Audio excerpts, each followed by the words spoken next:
What's up, sports fans? Welcome to Starter Quest, a podcast with the classic video games through the eyes of the barely legal gamer. Did you have to put it like that? I know if you say virgin gamer, it might give people the wrong idea, but come on. Episode number 11, where we are crushing Duke Nukem 3D. I am your host, the true alpha male of this podcast, Alessandro Crolla, alongside my intergalactic hot babe partner and the star of this podcast, Jen Hughes. Ooh, intergalactic. Getting little hints of what this game's actually about. How are you doing today? Yeah, doing okay. How about you? I'm doing quite well. We've not been able to do this for a few episodes now, what with Mark doing the guest spot in episode 9 and then us redoing the mission statement in episode 10. But let me ask, what have you been playing recently? I've been playing a fair bit of The Sims 2. As usual. As usual, but I have had to dial it back because I found that I was vicariously living through my Sims and that kind of made me a bit sad. So I kind of pulled back from it a little bit. I don't know, I was losing hours and hours in the day to it and I've got lots of other things that I need to be getting on with. Understandable, you were putting a lot of time in that game. I needed to give myself a bit of an intervention, to be honest. Mm-hmm. I've also been playing a lot of Disney Dreamlight Valley on my Nintendo Switch. Yeah, this is one you've definitely got into a lot since the end of last year. I'm having a lot of fun with it. It's just Animal Crossing, but with Disney characters instead of the Animal Crossing characters. Which does suit you down to the ground, doesn't it? I mean, I was raised with Disney. I've got a lot of fond memories, especially of the older films. Me and Nana used to watch them a lot together. Mm-hmm. So with this game, I am living my Disney princess dream. I know there's microtransactions in the game, and it's not entirely finished yet, but you know what? I take my joy where I can get it. Understandable. Your town starts off as being like really desolate and barren and sad. It's implied that your past self was responsible for it. You've got to try and make things better and defeat this evil, which is making everyone forget what the story of the game was. Yes, the evil is communism, and you defeat it by spending money on the game. They have opened an online shop now, and people are not happy about it. Mm-hmm. Trying to peddle microtransactions on us, it's a bit infuriating, but my Disney princess dream, I'm not going to let capitalism stand in my way. Mm-hmm. How about you? What have you been playing? What have I been playing? Jeez. Where do you start? Yeah. I can officially say that I like Ramatra in Overwatch 2. Who's that again? He's the new character they brought in at the end of December. He's the brother to a long-standing character who's the robotic monk, as in literally a robot who is a monk. Right. And this guy is the leader of the robot army that rose up and defeated humanity. But as much as robots can be brothers to each other. So a bit like the Sephiroth clones then. Oh, God, don't get started on those. Also been playing Fire Emblem Engage. Oh yeah, that's the one where the girl's got the red and blue hair that's down to her feet. You can be male or female. I've chosen female because I think it just suits the character better. Right, okay. So did you make her have red and blue hair? No, that is in the storyline that the character has red and blue hair. I don't know how she manages to do anything, to be honest. That's the beauty of being a tactics RPG. She doesn't really have to do anything, just tell everyone else what to do. The long hair is a status symbol. Yes. She's not going to need to move around with that hair. You also have to marry people together. There's a whole thing with rings. Yeah, the whole game's basically about how you engage with these. Fire Emblem usually does the same thing as Final Fantasy, where it's kind of implied that other games happen either in the past or in other universes. Right. But this game has this whole thing where you bring back the Spirit of the Rings, who are all characters from previous games, partly to appease all the people who got into the series through Smash Bros. So you can actually see Roy, Marth, and Corin in their actual character element. And you're marrying them up like you're Peter Powers. Now look at the big list of anime waifus that you've got to marry together. They're just all random anime characters as far as I can see. I've not played any of the Fire Emblem games. Fire Emblem has to get on this podcast at some point, but I don't know what our entry point. If you've got an idea, listeners, please write in. I might actually have to play some of the older Fire Emblems to get my opinion on the series a bit more. Yeah. For now, though, let's leave all this RPG shit for the nerds and play us some good old-fashioned American gun violence with Duke Nukem 3D. Yeah. Let's rock. Bit of an obvious question based on that, but do you know what genre this is? This is a first-person shooter. Right. Just very quickly, how would you describe first-person shooter? So an FPS, or first-person shooter, is a game where you navigate each level, shoot enemies that come after you, and your goal is to get to the end of each level. Mm-hmm. Usually, like, these levels are all just like parts of a larger story. As you kind of do with a lot of games, you get your boss fights at the end, and then at the very end of the game is the big bad boss. In a game where you're playing in the third person, you can see them on screen and all the moves they make from above. A first-person perspective, you're looking through their eyes. Yes, so in a first-person perspective, you are the main character. Yeah. You're about to become Duke Nukem. Yeah, I'm gonna nuke some Dukums. So what do you know about Duke Nukem? It's about a guy called Duke Nukem. Yes, clues in the name. Yeah, he's got, like, big muscles and blonde Billy Idol square hair. Mm-hmm. He likes to kick ass, chew bubble gum, score hot babes and deliver bad pickup lines, and knit nice blankies for the puppies in the puppy shelter. Sadly, a little off on that last one. What, he doesn't knit blankies for puppies? No, he does not. What? I'm so surprised. No, you did touch more into what the character was with something you said there, though. When you talked about the kicking ass and chewing bubblegum, do you know the significance of that? It's from They Live. Yes, it is. Yeah, we saw that years ago. It's got Rowdy Roddy Piper, the wrestler guy, in it. Yes, Scotland's best wrestler. Mm-hmm. But yeah, the movie one-liners, definitely a trait of the character. Oh, so not like bad pickup lines? He has a few of those too. Yeah, I would think so. Like, one of the things that I know about Duke Nukem is that he is, like, a bit of a dick. Like, he's a parody of the 80s action hero. Uber masculine to the point of parody. Absolutely, yes. And that's kind of like the point. I don't know how many people are going to look up to Duke Nukem as an ultimate male role model. Having said that, you do get plenty of people who watch like Wolf of Wall Street and Fight Club and kind of miss that it's a critique on toxic masculinity type thing. So who knows? There might be. Knowing who makes this game, I'm not entirely sure on the level of parody going into this. There's a good chance that this character was made with some good faith. I mean, maybe there is. Just because it's a parody character and a bit of a piss take doesn't mean they can't be good characters. I know, it's just... You know, sometimes when people just make a joke about themselves, but it's very clearly they're just talking about themselves and it's not that much of a joke. Sometimes, yeah. That's what I get with Duke Nukem. He's writing this character to be uber masculine and to a funny extent, but there's part of me that wonders if this is just his viewpoint of the world. This is how he sees men? Yeah. Or he has kicked ass and chewed bubblegum at least once in his life. He has definitely not done that. But he's definitely watched They Live many times. Out of curiosity, do you know who makes this game? Well, I know there's the build engine. Yes, it's not the name of the company that makes it, though. No, I don't know. There's definitely one name that stands out in the design team that if I say it, you'll instantly go, oh, that guy. See, I've got an idea because I watched the What Happened about Duke Nukem Forever. It was delayed for like over a decade. Yes. And it was kind of because the guy wanted like more things added to it when he saw some cool things in other games. Yeah, we'll get into that in the aftermath because it is a fun story. Get into that in the aftermath. But I do think of him as, because I don't remember his name, I'm going to call him like Odin, because like Matt McMuscle says that he woke up from his Odin sleep to give to give developers like more notes to take on before going back to his tomb. It is such a good phrase, Odin's sleep. We'll talk more about him in our second half. Right, okay, that's fine. In regards to the movie quotes of Duke Nukem, do you know any other ones he makes? I think there's a bit where he passes by the id building, so the developers of Doom, who were their arch nemesis, and he like blows it up and says, I ain't afraid of no Quake. I don't know if that was this game or another game, I don't remember. Do you know the significance of that? Is it like because he's not afraid of the cool game that they're making? Yeah, so they're making a game called Quake at this point. Yeah. With its own special engine and everything. Mm-hmm. Any other movie quotes that you know? I'm assuming he doesn't launch into the funeral scene in Steel Magnolias. No. Reenacts a whole episode of Full House for no reason at all. Yes. What? No. You had me there.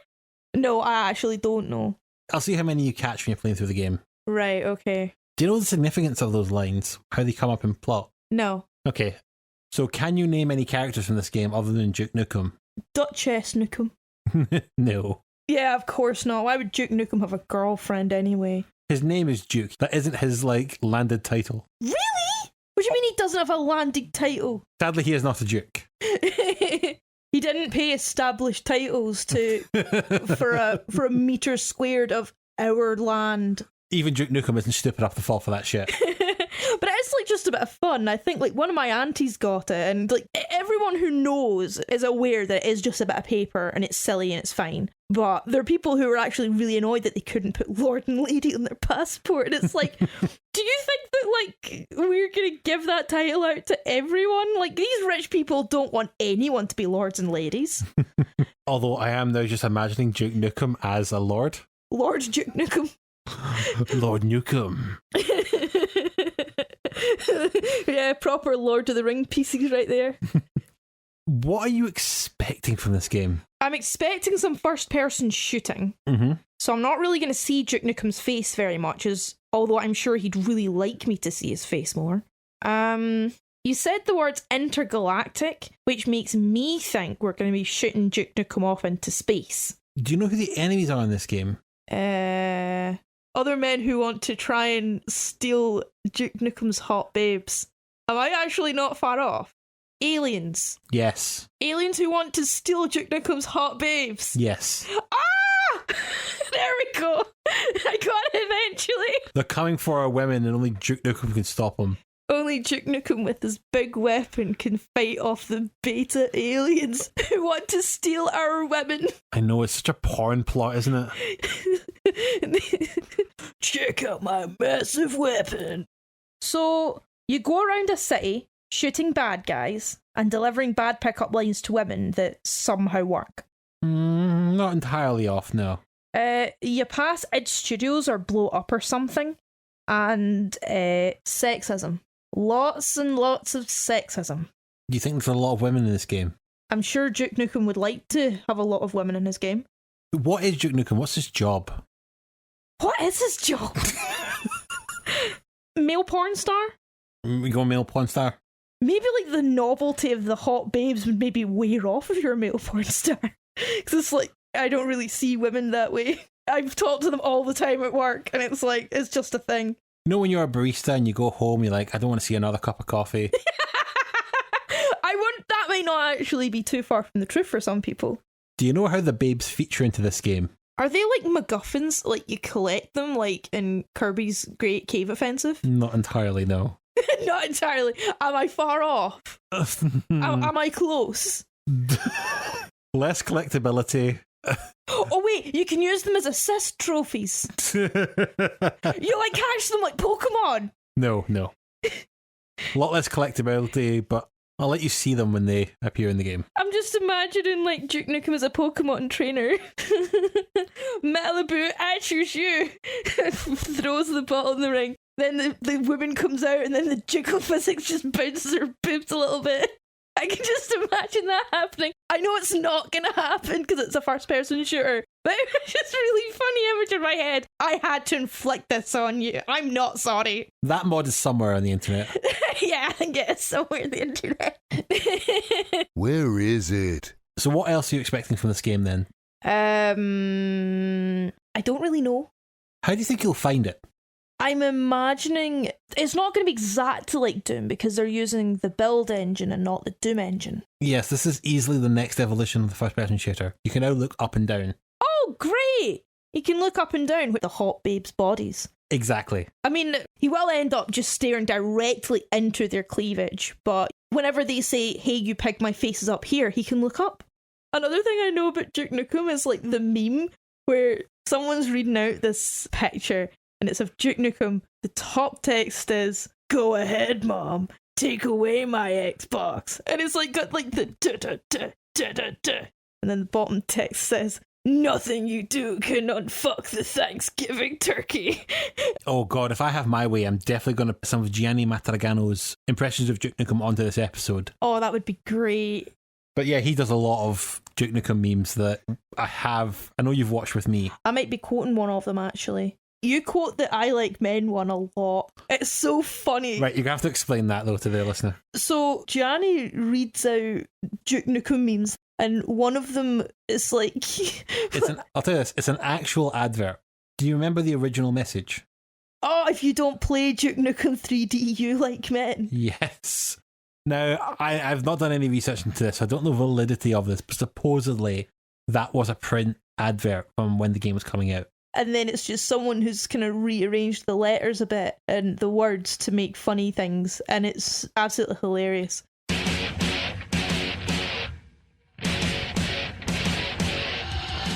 If you don't play Duke Nukem 3D, you like men. If you do play Duke Nukem 3D, you like men.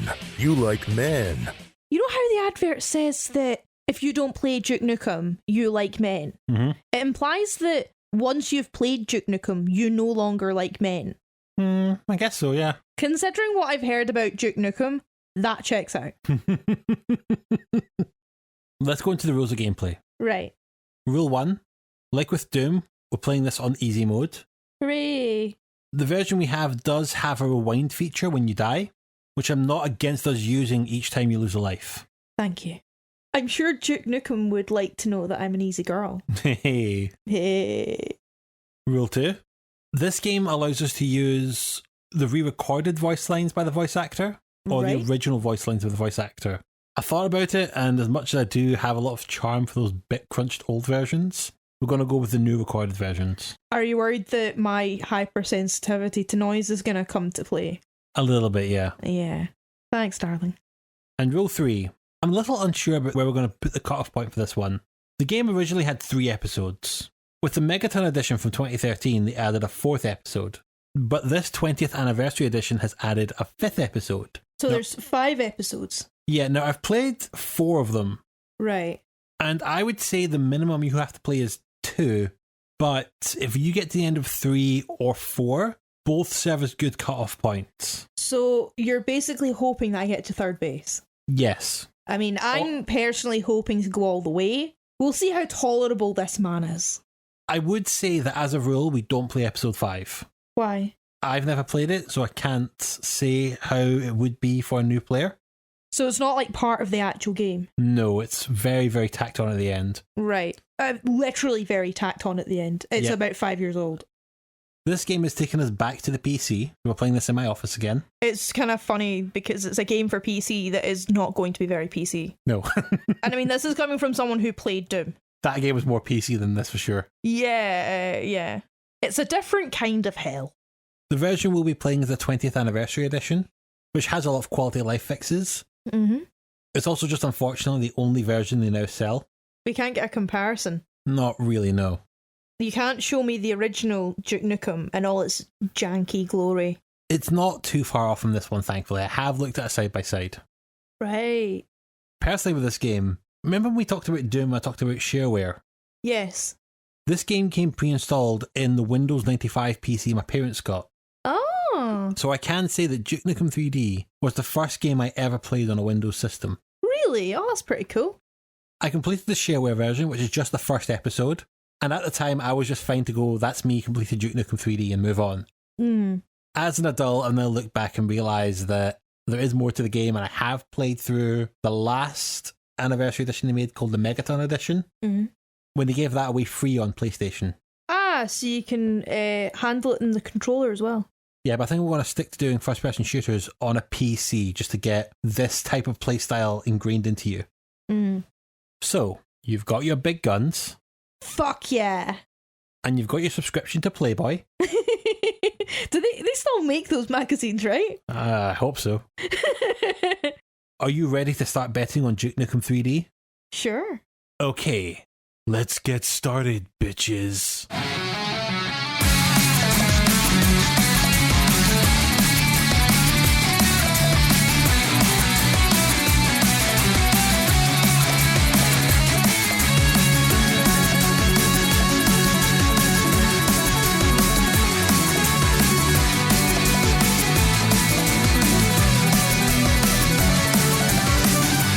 Welcome back. Took you a little longer to get through this game. Took you about a month and a half. What are your immediate thoughts on your time with Duke Nukem 3D? Well, it certainly was a different kind of hell. Yeah, we did say that in our intro. Yeah, we did. And yeah, I was right. Very quickly on the intro thing, I have to say, slight correction. I said that the fourth episode came out with the Megaton edition in 2013. No, it didn't. It was with the Atomic version in 1997. Right. But yes, in what way was this a different kind of hell? Well, I say that, but the gameplay was quite fun. Mm-hmm. It was just so many other things that started to niggle away at me until I hit a breaking point. We'll circle around to that point in a little bit, but let's just start on the positive side and tell me what you thought of the gameplay itself.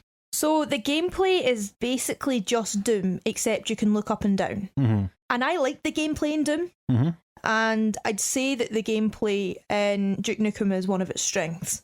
Considering things I'll go into later, it feels like it's missing something, or a few things. But overall, pretty fun to play, actually. Yeah, so this game is also played using the WSD that we use with Doom. Mm-hmm. So it is quite familiar controllers for you to pick up. A lot of the buttons are kind of all in the same place.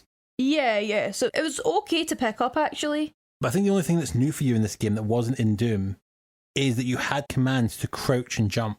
Mm-hmm. Because there's more verticality to these levels, you can now look up and down. They also have you moving in more directions. So you could actually like jump and slip into the air ducts by crouching down or jumping over gaps.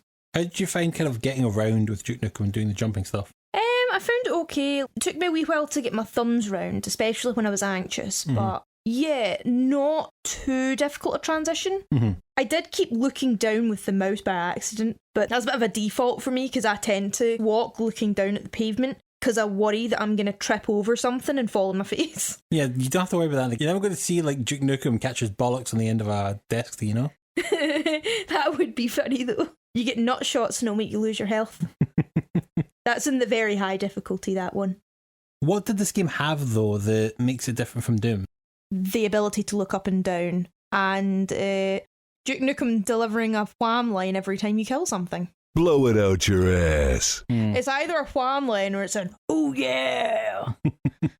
Damn, I'm good. He'll just shoot something and then give it a good... Holy shit. Or he'll pick up a weapon and he'll say... Come get some. Hell yeah. So yeah, that is one thing this game definitely has different, is that you didn't really get much on the Doom Marine, but I think you got plenty on Duke Nukem. Yeah, I think with the Doom Marine, there are a lot of parallels. Mm-hmm. For one thing, they both like porn. Mm-hmm. Though Doom Guy, he watched it in the rec room when he was bored before the story starts. Probably because he'd already watched all of Friends and Seinfeld and Frasier VHSs to death. I think that's definitely the big difference between Doom Guy and Duke Nukem. Doom Guy strikes me as the type of person who would watch porn in the rec room alone. Duke Nukem's the type of guy who puts porn on at a party. The novelty of being in an alien spaceship and shooting things never seems to wear off for Duke Nukem. He always seems to be enjoying himself a bit too much, massacring all these aliens. A bit like how the player is having a bit too much fun massacring these aliens. And I'm part of the problem because the gameplay was fun.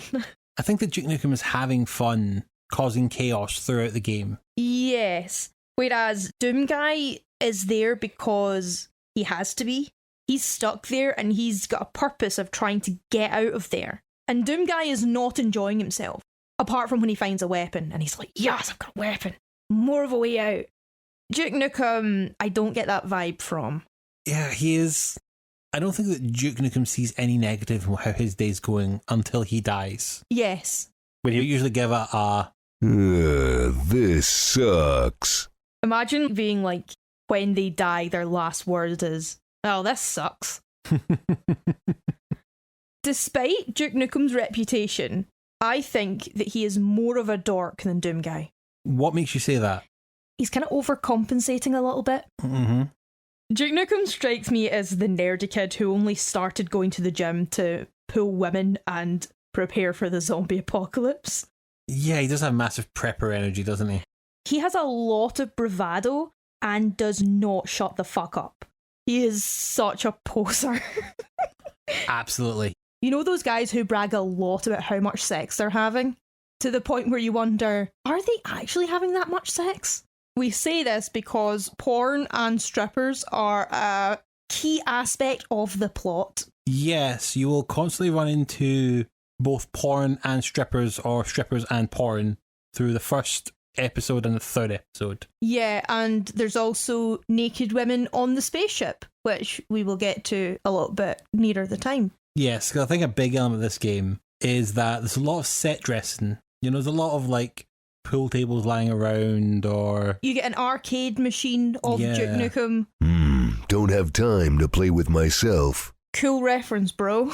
So there's a lot of things around that Duke Nukem can interact with and usually have a one-liner to say as he touches it. Or like when he looks in a mirror and he's like, damn, I'm looking good. Which is kind of, it's nice to have a good positive self-image. I like that about him. I also think that the level design and the aesthetics of the game look good. The alien eggs are reminiscent of Alien, and some of the spaceship scenes look a bit like Star Trek, but that's a deliberate choice. I don't think that's laziness as much as it is Duke Nukem is a massive movie fan, and the people who are making this game are also massive movie fans and want to pay homage to the stuff they like. Yeah, I mean, there is a lot of Easter eggs in this game that reference other TV shows and movies. Yeah. Strikes me as homages rather than plagiarism.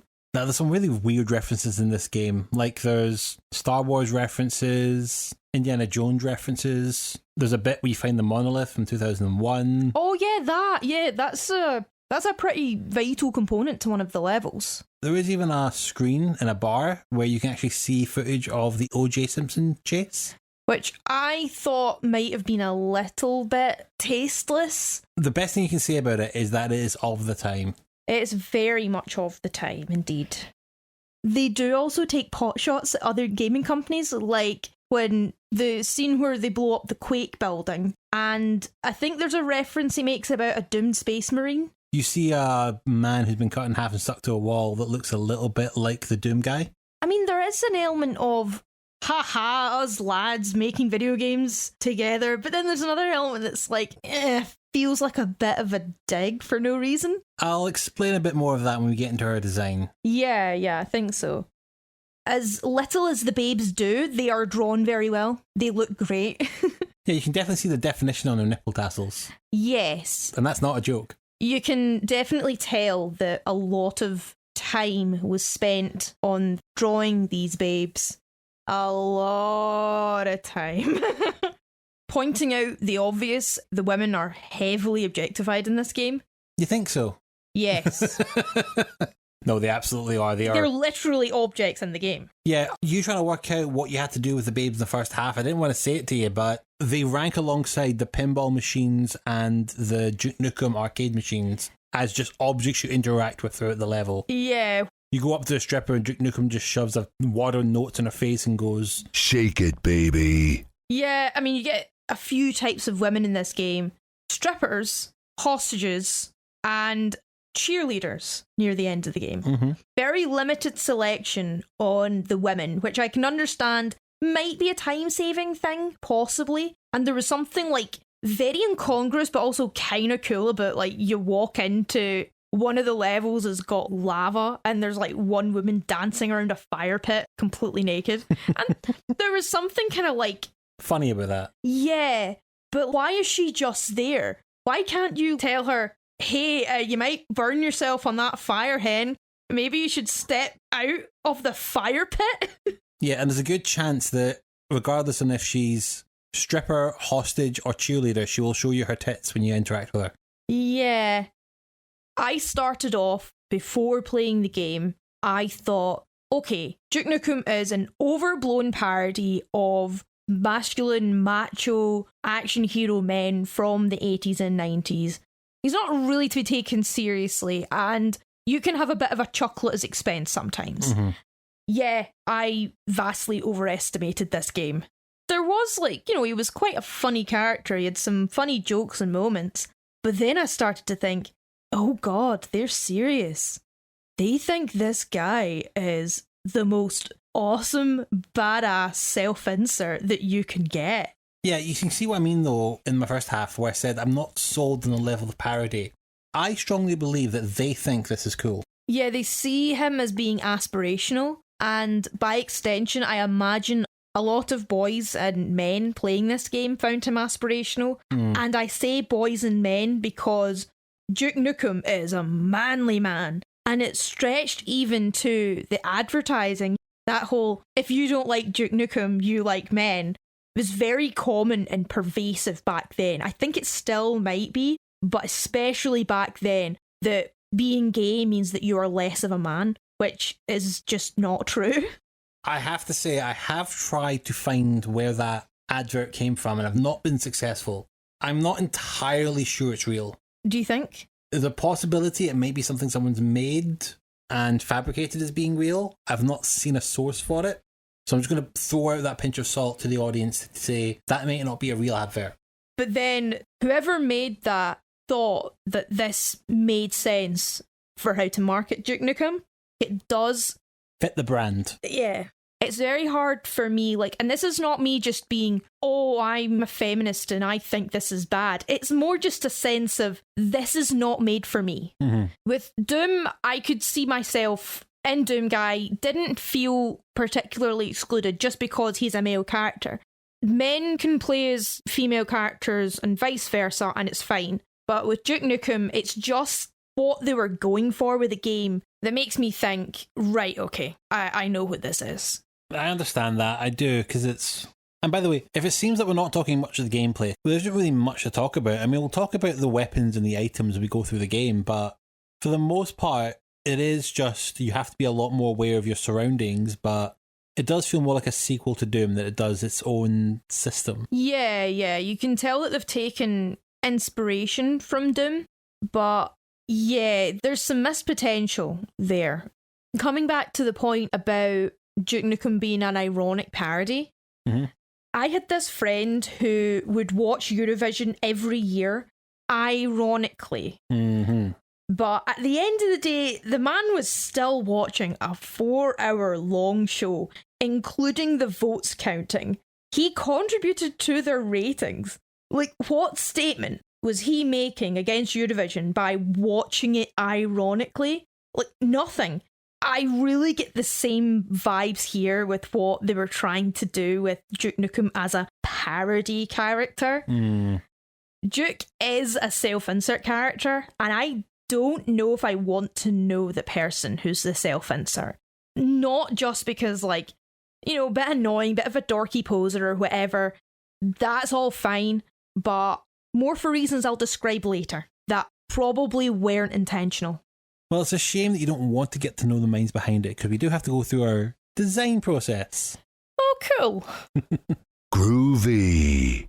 Duke Nukem 3D was released by 3D Realms on January 29th, 1996, making this yet another game that's released around the same time of Resident Evil, Kirby Superstar, and Pokemon Red. Yeah, we've done a lot of 90s stuff, haven't we? I don't know what it is about the start of 96. It was just the greatest quarter of gaming history ever, it seems. Yeah. Though this will be the last time we mention 1996 for a while, unless I change my mind and we cover Donkey Kong Country 2 instead of 1. Yeah, that's for the future us to decide. Yeah. 3D Realms was a new company name, but would be more familiar to gamers of the time by its old name, Apogee Software. Apogee were long since known as stable hands in the PC gaming scene of the late 80s. Apogee were the ones who innovated the shareware model, if you remember our Doom episode. Oh, yeah. Before then, shareware games were full games that you put online and then you ask for donations as a way of people to thank you for making the game. Yeah. What Apogee brought in was this mindset of you give away the first episode for free and then you make them pay to get the rest of the game. That's really ahead of its time. That system would be so innovative to the shareware scene, it became known as the Apogee model. Oh, I didn't know that. Duke Nukem 3D was released on the MS-DOS system, which, to oversimplify it in a big way, would make it a Windows PC game. Right. It'll be ported to nearly every other gaming system in the world by the end of 1997, including the Gamecom. What's the Gamecom? Have you ever heard of Tiger Electronics? Oh, yeah. I remember getting a Sonic the Hedgehog themed one in a McDonald's Happy Meal when I was a kid.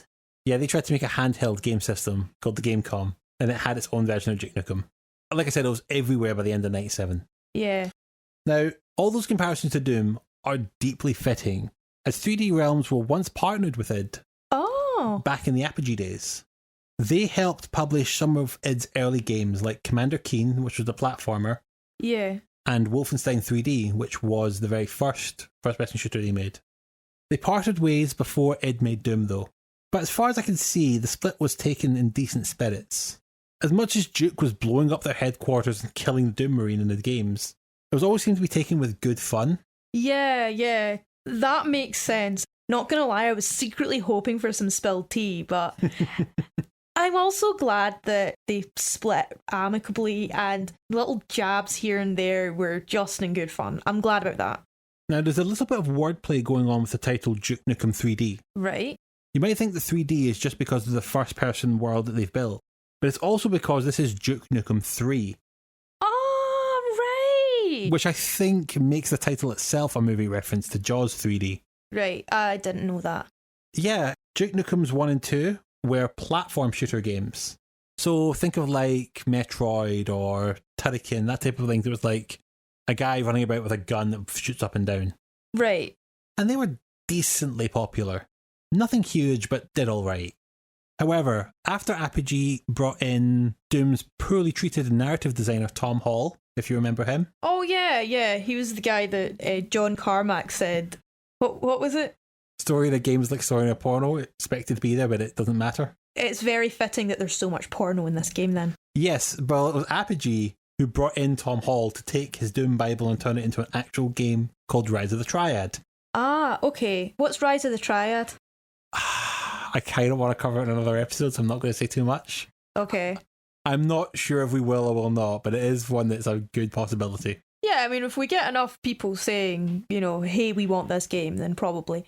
It was after bringing in Tom Hall and making that game on the Wolfenstein engine that Apogee thought, let's make our own first-person shooter engine and use it as a way to adapt the Duke Nukem franchise. Right. So, I mean, basically, I can imagine that they thought, hey, why can't we look up and down in this game? Let's make that part of our engine. This decision would take the sales of the Duke Nukem series from the tens of thousands with Duke Nukem 2 to the millions with Duke Nukem 3D. Right. To nearly everyone who played this game, the franchise might as well started with Duke Nukem 3D. Honestly, yeah, I can see that.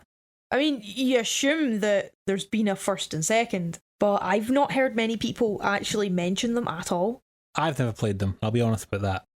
What enabled the move into 3D is what would define 3D Realms' legacy, the build engine.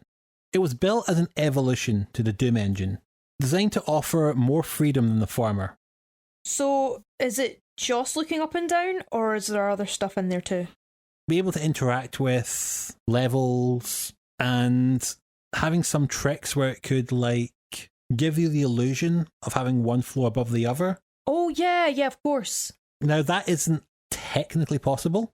You couldn't have Duke Nukem on a plane with another plane's underneath it. But there was a way you could build your level where you could give that illusion to the player. So you would feel you've gone up a flight of stairs from ground floor to the first floor. What the game's actually done is tricked you by taking you to another part of the level, but it bleeds so well into the bit you know.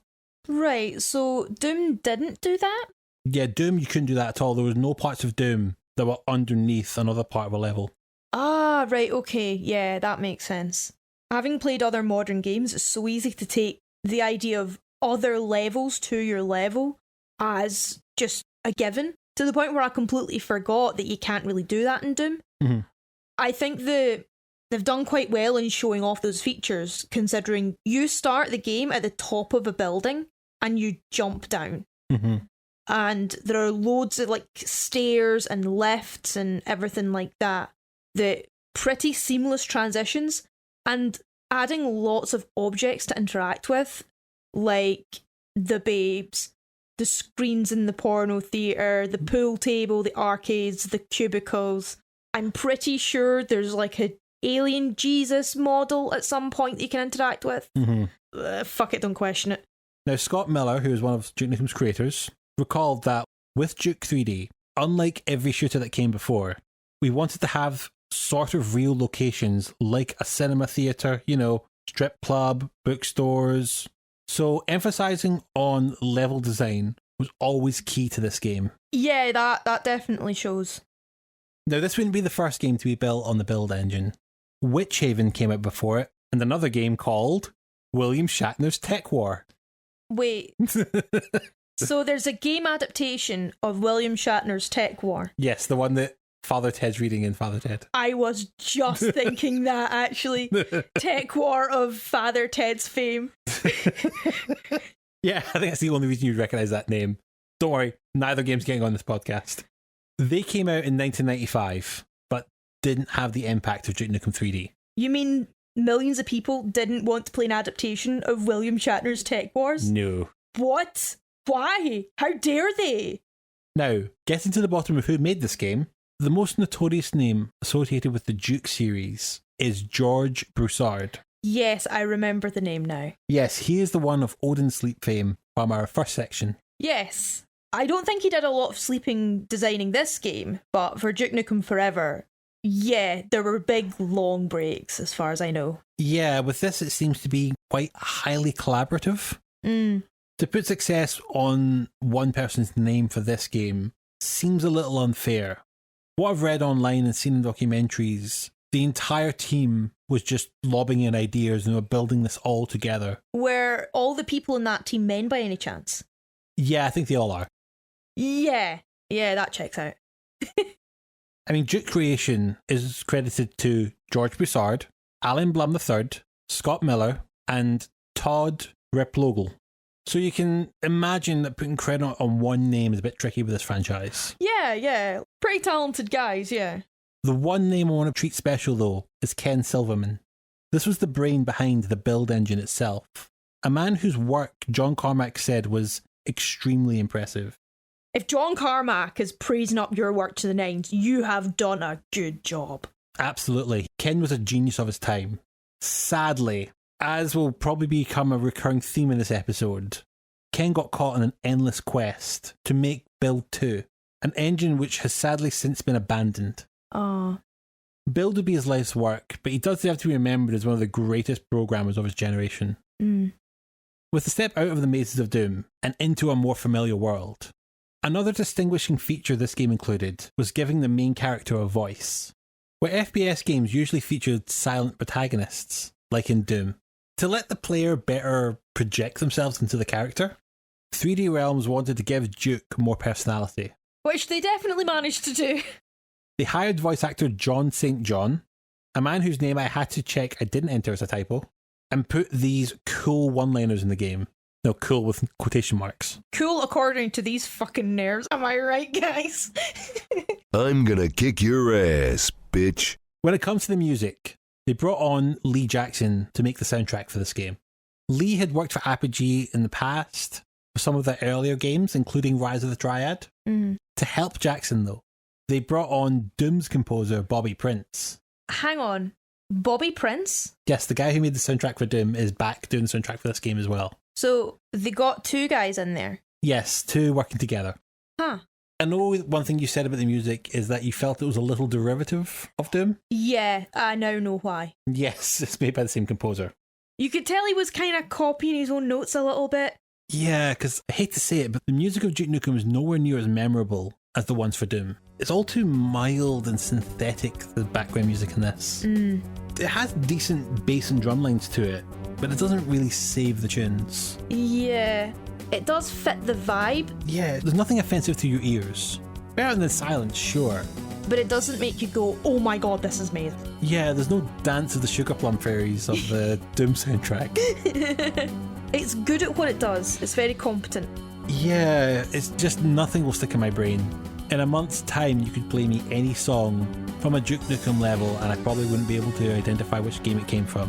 It could be from any mediocre franchise of the mid-90s. Which is a real shame considering the talent involved. Yeah, nothing screams Duke Nukem about the soundtrack. With the exception, of course, of that fucking theme song. Absolutely. I was just thinking that. Yes, Grab Bag it's called. This is big Dookie Nookie energy. Yeah. Yeah, it really reminded me a lot of Animals by Nickelback. The soundtrack's more influenced by hard rock and hair metal and stuff like that, which is not a bad thing. It's just very interesting that I hear Grab Bag and think, so this is what Nickelback are trying to do. Yeah, it does feel like a song that belongs in an 80s action movie. Yeah. Which, again, absolutely fits the character. Yeah, it's what it's going for.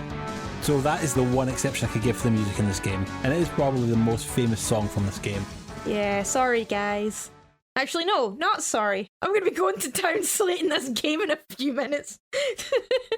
Right. We can't put this off any longer. Let's go through the playthrough. Yes. So the game is broken up into episodes, like Doom. Also like Doom, story is just something for games. Yes. So don't expect a lot of lore from this. Yeah. Before we do the playthrough, I was going to try and get you the backstory to this game, but I shit you not, there's nothing in the instruction manual about backstory. I mean, I'm sure that the game explains itself. So instead, I've sourced this backstory from the 3D Realms website. Yes, I've gotten desperate. The third chapter in the series, and the first with a 3D perspective. This game, set in the early 21st century, brings in a ravaged LA, which was taken over by aliens. While you're abducted during Duke Nukem 2, Duke, upon returning to Earth, finds himself with another mess to clean up, and another alien race that needs exterminating. Exterminate! Exterminate! Duke is a can-do hero who realises that sometimes innocent people have to die in order to save Earth. Okay, that explains a few things. So accuracy of gunfire is not a real concern to him. Oh, God. Smiley face, which I did not fucking add, by the way. That sure is a commentary on Duke Nukem as a character. Accuracy of aim is not required. It's okay to shoot civilians. Oh, Jesus. Why is there the O.J. Simpson chase on a pub TV in the early 21st century? Same reason we'd have it on our TV in this decade. Someone's made a YouTube video on it. 90s nostalgia? Yeah. No, I'm kidding. I don't mean any of that. But the thing is, like, see the OJ chase? It was pop culture for a while. There was a reference to it in South Park. There was a bit where WrestleMania used some of the footage to imply there was a car chase between two wrestlers. I kid you not. That happened at WrestleMania 12 between Goldust and our good friend Roddy Piper. Ugh. Yes. Now, I have to say, that backstory still left me with a question that I've never had answered. What the hell is Duke Nukem's job? What is his job? So I dug further and I found the following backstory on the back of a Duke Nukem PS1 memory card. Jeez, you've been digging deep. I had to source this from eBay pictures, and of course I didn't buy the thing.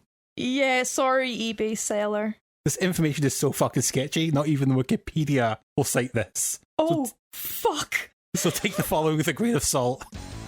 Duke Nukem, alien butt kicker, hero of every man, dream of every woman.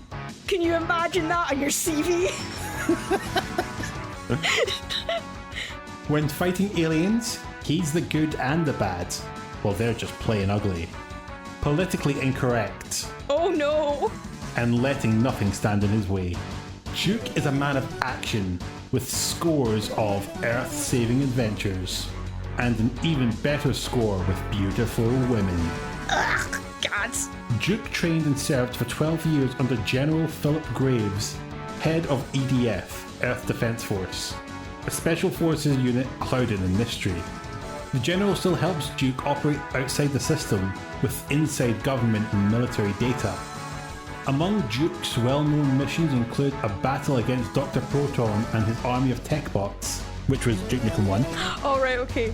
A battle against the Regelatin Empire, who kidnapped Duke on their huge mothership and tried to brain drain his mind. What is this shit? Oh, fuck, I have to keep going. Oh, right, that's not the only thing they were trying to brain drain. Who kidnapped Duke on their huge mothership and tried to brain drain his mind to gain Duke's vast knowledge of Earth's military secrets and tactics. Fuck me, that's a long sentence. You were capable of short sentences. You managed it earlier. I think we used up all the full stops in the first line. Now that is the plot of Duke Nukem 2, I think. Duke has more recently battled with an alien invasion force in Los Angeles, and an alien time travel plan to wipe out Duke's ancestors, and hence Duke in the process. When will alien scum learn not to mess with the king, baby? There was time travel in this game? No, that's one of the spin-off games that was on the PS1. Oh, right. That was wild. That is the closest I can get to a backstory for Duke Nukem. Duke's backstory sounds like he's lying. Did he really? Whoever designed this memory card was a girl he met in a bar. Who believed everything he said. This is just so Barney Stinson energy. It's like right out of the playbook, the Duke Nukem. Bragging about being politically incorrect is a bit of a red flag. Mm-hmm. I can't. You must. We haven't even started the game yet.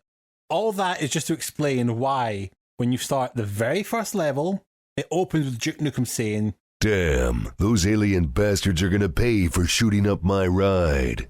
Because they shot down his spaceship while coming back from Duke Nukem 2. Hang on, Duke Nukem had a spaceship the whole time? Well, he did, but they shot it down. Ah, right, okay. Which I think is probably the best time now to start talking about Episode 1, LA Meltdown. We start off in the streets of LA for an episode that's only half as long as the others. This was the shareware section of the game, so they obviously didn't want to give away too much. Oh yeah, of course. The game has a leg up on Doom, with the levels being more thematic. For example, the very first level is that you start in a cinema, where the aliens are watching the hit movie Attack of the Bleached Blonde Biker Bimbos. Ah, yes. Creatures of good taste. Who I have to assume was directed by Darren Aronofsky. I just had an image of Brendan Fraser playing all the bleached blonde biker bimbos. And I wouldn't put it past him working with a good actor again. My kind of party. Wish I had time. Now, there's two main aliens we get at this stage of the game. These weird, tan-brown, lizard-faced monsters, which are the most basic enemy you'll encounter throughout the game, with varying weaponry. Mm-hmm. And the pig cops, kind of like how it sounds, cops with the face of a pig. That the aliens have turned the LAPD into monsters. I wonder what that's a commentary of. All way too quick to shoot you with a shotgun, so, cops. We start to build up our opening arsenal at this point too. You've got your pistol and the shotgun, your two bread and butter weaponry, which are usually your defaults.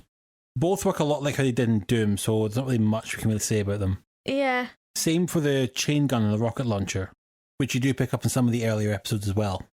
What's new with Duke Nukem is that we have a quick melee called the Mighty Boot, which is also our last resort when we're out of guns and can be used while carrying other guns.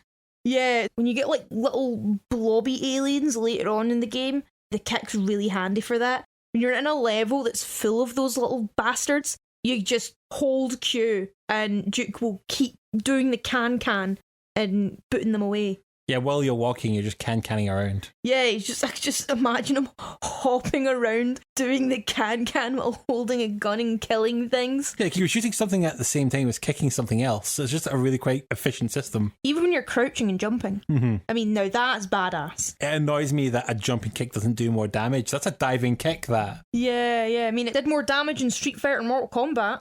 The only other weapon that's new to this game that wasn't in Doom was the pipe bombs. These are these throwable grenades that you could detonate with a remote. Oh, they were really handy, yeah. They were great for whenever you had to shoot something that was a bit too low for you to reach it properly. Or for getting something ahead of time. Mm-hmm. Draining a good bit of its health before you approach them. Yeah, they're quite versatile. There's a lot of smart ways to implement them. What's also unique to Duke Nukem is the items you can use. These are some of the following ones we found. We found steroids, but they made you move around even faster than the run did. I don't think I took steroids very often in this game. No, I think you were quite Olympian of you that you didn't rely on steroids to get you through. Holoduke is like a decoy generator that you can take the heat off you in the throes of battle. It kind of shows how stupid the aliens are for not realising that that's a hologram when they've got holographic screens on their ship. It's just very lifelike, what can I say? Yeah. You also get the portable health kit. Now, this is an item you definitely relied on a lot. Absolutely, it was really good. It's an item you can carry around at any time. You can just press the M button and you'll get your health back. That was one you got very familiar with. Mm-hmm. There's also things like the night vision, which allows you to see in the dark, used very sparingly here and there. Yeah. Then there's automatic ones like the boots and the scuba gear that just turn on without you doing anything. Yeah, so the boots help you get through lethal floors, like lava and toxic sludge. And scuba gear, which, well, helps you scuba dive and go underwater. Yeah. Including sewage water at one point. Yeah, which I assume that's like you have the boots to walk through it and then the scuba gear to breathe through it. Yeah. Ugh. I mean, I don't think that was one of the things he enjoyed much about massacring the aliens, but hey-ho. Eat shit and die. But this at least gives you a few tools for your fight back against the aliens. Our second level has us blowing up the offices of id 3D, and we end up getting captured by the aliens at the end, who then get us executed. Yeah. So level 3 starts, we've lost all our inventory and we're being electrocuted in a death chair. Oh yeah, I remember that. He just walks right out of it. We don't actually see him like get out of the trap or anything. We assume he's just done that when the level started. Yeah, of course he's done that off screen. Either that or the aliens are so incompetent they didn't think he would escape from the chair. And Duke Nukem's such a fucking idiot, he didn't think to try escaping until after they hit the switch. Yeah. We walk out of it and are caught in the alien base, and this is where you start seeing some of those female hostages. Yes. Right. You know how I said that part of Duke Nukem's arc was to save the babes and prove that you're badass by saving the babes?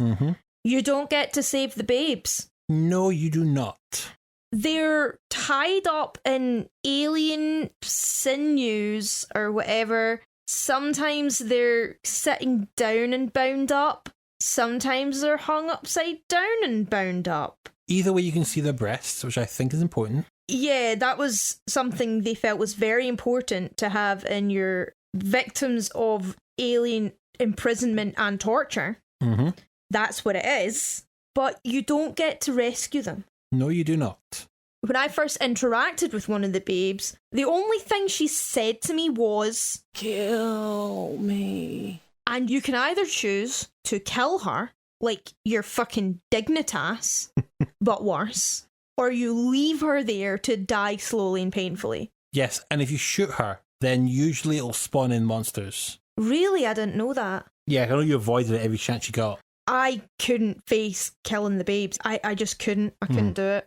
It was actually kind of disturbing because Duke Nukem does not react. Yeah, he just no-sells the whole thing. It's just like, oh man, a woman bound up. Mighty boot, mighty boot, mighty boot, death. Yeah, technology I'm sure was pretty limited in the early 21st century, but holodukes were a thing.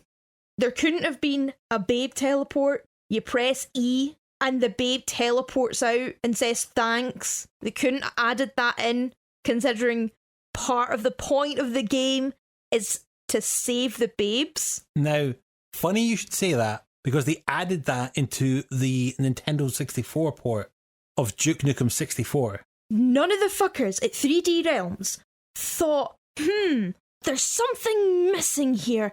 I can't quite think what. Oh well, we'll ship it out. I think we've got enough of Duke Nukem's quips in there.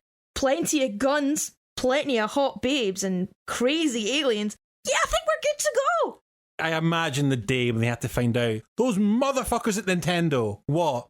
They won't let us have women in our game that we don't have to save. Those bastards are going to make us save the girls?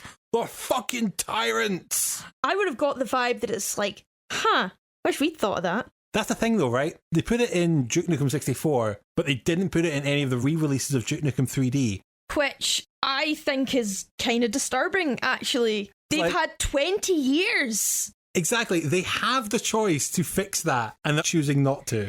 They are actively choosing, no, we prefer it if you just leave them there. That's our original vision, and we'd rather we honour our original vision. Like, for fuck's sake, if you're going to objectify women, do it right. Yeah. In the modern era, we want trophies, and you can give us a trophy for saving the babes. It is easy to put that into the game. You've already built the mechanics when you made Duke Nukem 64.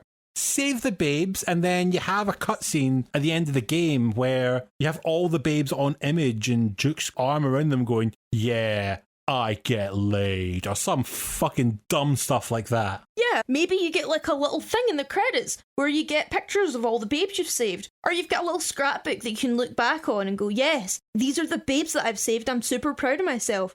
Maybe your ending could be influenced by how many babes you save. Maybe they give you like certain kinds of babes can give you different bonuses to your stats or add to a high score. But genuinely, they put women in the game and didn't know what to do with them. It almost says something, doesn't it? As we said in our intro, though, there's like 2 different flavours. In the same level, you'll find hookers in a strip bar who you could go up to, put money in their chest and go, shake it, baby. And then later in that level, you're going to see some women bound up and praying for death. Yeah, a bit of a tonal shift. A wee bit, yeah. And it's just disturbing. They thought that that would be a good idea, to not save the babes in your video game about saving the babes. But then they said it on the website. Duke Nukem is not expected to respect the humanity of people. He can shoot friendly fire all he wants. He's Duke Nukem. He answers to nobody. He's politically incorrect. But yeah, it is. It was tasteless then, and it's tasteless now. It's arguably more tasteless now in some ways. That was a bad idea at the time. It was such a bad idea that Nintendo said, you can't have that. So clearly somebody in the gaming industry saw the flaw in that system at some point. And making them all like scantily clad and like bondaged up kinky like. It's like, okay, cool. But this is the thing that does have me scratching my head. The girls that get their tits out in the second level, that's there for titillation. It's to get you a little horny while you're playing the game. Okay. What's the point of the girls screaming for death? Like, who's getting off to that? Who is that for? Yeah, might sit a bit better if you get to rescue them. If they were there and they saved them, understandable. But at what point did they go, yeah, we'll have these naked women in there, but they're all bound by the sinew and they're praying for death. Oh yeah, that'll be so hot. Say what you want about Double Dragon, but at least he fucking saved the person. Mm-hmm. As objectified as she was. You're going to make a horny game for big boys, you know, just go all in. Just go all in. That's what I'm talking about when there's something missing to this game. Mm-hmm. And it's how little the women affect this narrative. And I know it's not just me being like a feminist or anything. It's just, if the babes hadn't have been there in the way that they were there, I wouldn't have had a problem with this game. We're going to have to move on with this game, but we'll just let that thought hang over all these other levels we cover. Yes. We get to the end of this episode, and we fight the boss battle against the Battle Lord. This ugly looking thing with a big rocket launching chain gun. Mm. He did spook you a lot at first. Yeah, he did. You had to redo your strafe training from Doom before we could actually go back and fight him. To be fair, a lot of the bosses in Doom really spooked me. Mm-hmm. So I was kind of going in like, oh god, it's another boss. It's just like Doom. It took me a while, but it's always the first boss I felt was the hardest in the game. After that, I was used to it. And I don't know, I think that's more saying something about how I've improved as a video game player. But at the same time, once you get used to the strafing, the bosses were fairly easy. Especially considering the rocket launcher locks onto a target. As soon as you launch, the rocket will keep going while you're strafing around it. Yeah. And you don't have it yet, but you will get some better guns later which make just volleying explosives very easy. Yeah. Although one thing this game does have that does make it a lot easier than Doom, it's something they put in the Megaton edition. Every time you die, you get a rewind tool where you can rewind it to any point in the level from before you died, and you'll restart the level at that point. You can set your own checkpoints. It's such a handy feature. It is. It's a nice feature for people to get their thumbs around this game. Mm-hmm. You're not bound by checkpoints, you're not bound by autosaves or manual saves. You just rewind it back to the point you want it at. Yeah, if you die, you can go back a few seconds or a minute or like a few minutes, depending on what you need to do. So if you need to get back some health after you've died, then you go back further, which is pretty good. Yeah, it's a very handy feature, and it is something I didn't object to you using at any point in this game. I mean, it's added for a reason. Mm-hmm. That was a good shout on 3D Realms' part. With enough tries and enough rocket launchers, you eventually did defeat him. Mm-hmm. He closes out the fight with the question, "Who the hell are you?" To which Duke responds with, I'm Duke Nukem. And I'm coming to get the rest of you alien bastards. Here's where we get our first actual lore dump of the game. Good God, it's taken them long enough to give us any kind of in-game story. After wiping the blood and brains from his boots, Duke explored the alien ship. Monitors showed a titanic alien ship hovering above Earth, with dozens of smaller ships offloading green cocoon-like pods. One showed them close up. They all held women still alive, just like the ones Duke encountered. Duke glowered in the pale green monitor light and set the auto-destruct sequence on the alien ship. He stared at the screen once again. More opportunities that have been missed. I see a whole bunch of women who are trapped against their will, still alive. Auto-destruct. That's his first instinct. Could be an interesting way that he could have explored this. A real dilemma. They died for a noble cause. My inability. Why am I just getting images in my head of Zach Brannigan? Oh yeah, I think that's his super ego. Yeah, he is just this guy who thinks he is a William Shatner, and then all he is actually a Shat Wilner. Got him! On to episode 2, Lunar Apocalypse, where we've now gotten a spaceship and gone up into space, and we're going to bring the fight to the aliens directly on their spaceship. I think we took a NASA shuttle to get here, as there is one outside from where we landed. Like all other lore in this game, it's not told how Duke got here, but however he got here, he's just here to kill aliens. Yeah, I mean, that is the focus of the game. So the roster of enemies evolves at this side. We're no longer seeing the pig cops, but they've been replaced with the enforcers. These walking raptors, in armour and have a big gun for an arm. I'm guessing this is what Barrett got the idea to replace his hand with in Final Fantasy VII. Taking inspiration from the weird lizard people in the moon. Yeah, sounds a good place. We also start fighting the sentry drones. Sort of like Lost Souls from Doom. These robots which charge you to explode in your face. Oh yeah, those things. Oh, they were horrendous. And we also get the assault commanders. These big-bellied aliens that ride around on UFOs. They're probably the most formidable enemy in the game, actually. They're not too hard to deal with once you're used to them. Yeah, but like, I found them pretty difficult at first. Yeah, they've got a really weird thing though. They always keep saying, "Suck it down." Ugh. Don't know why they keep saying that. Thankfully, to help us fight these monsters, we start expanding our arsenal of weapons. All these guns unique to Duke Nukem compared to Doom. Yeah. The laser trip bombs, which we had found in a few episodes already set. You put one on the wall, and it makes a big laser line across to the other side of the wall. Mm-hmm. And if you step through it, or an alien steps through it, they die. Yeah, it's a trip mine. Yeah. Something you can use to booby trap a room. I would say it's less versatile than the pipe bomb. Mm-hmm. They're not my first choice. The 3 guns I think you got more useful out of. We have the Shrinker. Shrinks down the enemy, and then you can stamp on them. Yes, it takes like a second or two to fire. Mm-hmm. So it's a little bit on the slow side. But once they are shrank, you can just run up to them really quick and stamp on them. Otherwise, they'll grow back to their normal size. Oh yeah, that was very cathartic actually, especially for really intimidating enemies. Just being able to squish them under your boot. Mm-hmm. We get the Freeze Thrower, where you can freeze the enemy solid and then kick them and they shatter. It's a bit more rapid fire, this one. It just fires a solid stream of these freeze balls that when the enemy gets hit with them enough time, they'll freeze and you can just, like I said, automatically kick them with the mighty boot. Yeah, they've really figured out a whole bunch of elaborate ways to kill these aliens. Now, the one that I think is most useful, though, is the Devastator.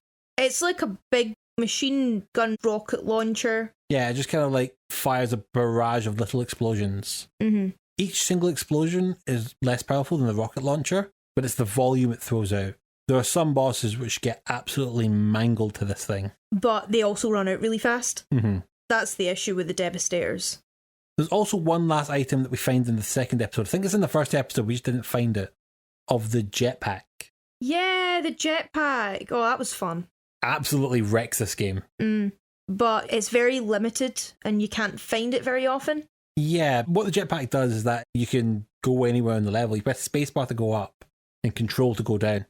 Yeah, because if you get too much of that, you can just literally fly through the level without getting anything. Yeah, it depletes fast, but if you use it sparingly, it can be used to exploit this game to an inch of its life. But then you had to remind me at points to switch off the jetpack because I completely forgot that I switched it on. Mm-hmm.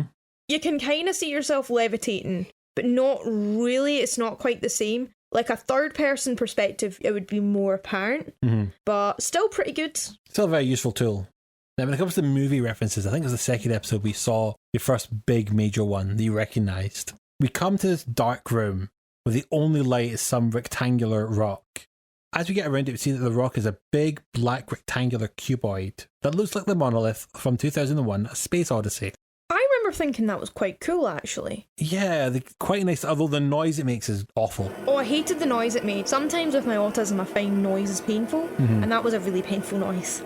The end of this episode has another boss fight, this time against the Overlord, who fired a barrage of rockets at you. Oh, that was a really horrendous one. Thankfully, you could just strafe and win the fight, because the rockets aren't good as long as you're moving side to side.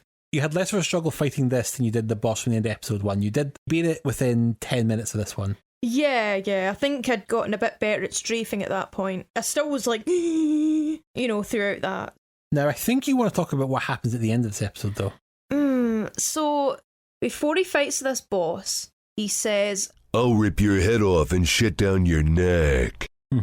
Alright, okay, sure, Duke, whatever. You're not actually going to do that, right? We get to the end of the fight, and in a cutscene, we see Duke Nukem rip the head off this monster, pulls down his trousers, squats down, and while you don't actually see him doing anything, we can only assume the worst. He reads a newspaper while sitting on the fucking neck. While whistling the grab bag theme. Sweet God. I hated that. I really, really hated that, because with Doom, there was a certain catharsis in, oh my God, I've killed this enemy. Okay, it was a bit brutal. I survived this. That's the vibe throughout the whole of Doom, even during the boss fights. And it's that what gave me the rush when I was playing it and made me question who I was as a person. But clearly I have not changed that much, because that was too far. He seemed to just enjoy it a bit too much. Imagine if, like, you'd heard someone who'd fought aliens in real life, as you do, or like a human, right? You end up killing someone who attacked you, and then you rip their head off and shut down their throat. It's horrible. You'd be absolutely shocked and appalled. But it's an alien, so it's fine. Not even in real life, though. Like, imagine the action movie, right? You've got Arnie swinging the massive gun, and he gives the verbal backlash of, I'm going to fuck your heart. He wins the fight, takes the guy, and then after the big epic fight scene of the movie, he then has a scene where he opens their chest, takes the heart, and then starts having sex with it. It'd be a weird scene. Yeah, you probably wouldn't think very highly of Arnold Schwarzenegger after that. You wouldn't think highly of the people who made that movie after that. No one's going to go watch Heartfucker ever again. It's so true. It's so true. I mean, the boys at 3D Realms probably thought it would be really, really funny. And there's probably a whole bunch of people at the time that were like, oh, shit. But, like, I'm looking back at this, as someone who was, my patience was already wearing thin because you couldn't save the babes, right? And then you get this. I mean, even if it was in a game I'm really, really enjoying, had nothing bad to say about it, and there's that scene, it would ruin the game completely for me. Yeah, it is just so juvenile at the point where he is just desecrating a corpse. Yeah. It's purely for Duke's own amusement that he's doing this. This man gets amusement from desecrating a corpse. I think they added it to the story because they thought it'd be really funny. For us, it really backfired and we were really taken aback. So help me, Duke. Now, we get another lore dump. Sorry. No pun intended. Duke cracked his knuckles and smirked. I need a stiff drink, a shower, and a soft-skinned belly to lie my head on. Gods! A neon monitor flickered on, and an incredibly ugly face spoke with the ominous message, I need a no. It was looking into a mirror. The Moon Assault Overlord has been defeated, as was our Battle Lord on Earth. But while Duke Nukem has been distracted, our main attack wave has begun its final assault on Earth. We shall obliterate all resistance. Guess again, freak show, Duke growled. Duke's coming back to town. And the last thing that's gonna go through your mind before you die is my size 13 boot. Of course he mentions his fucking shoe size. And you know what they say about men with big feet? They're horrible misogynists and shouldn't have a game. What I can't get over, right, is that the aliens knew that if their overlord was defeated, that Duke Nukem would shit down his neck. He didn't know that. He didn't say that. While he was distracted, they went in for a stealth attack on Earth while Duke was distracted. Yeah, doing the whole stuff up in space. It wasn't like he took like a 3-hour shit or anything. We don't know that. I'm just straining a muffin out there. How much of that newspaper did he read? And where did he get that newspaper from? These are the pertinent questions, Sandro. I think they're in an alien spaceship where only awful happens, so I just assume he's reading The Sun.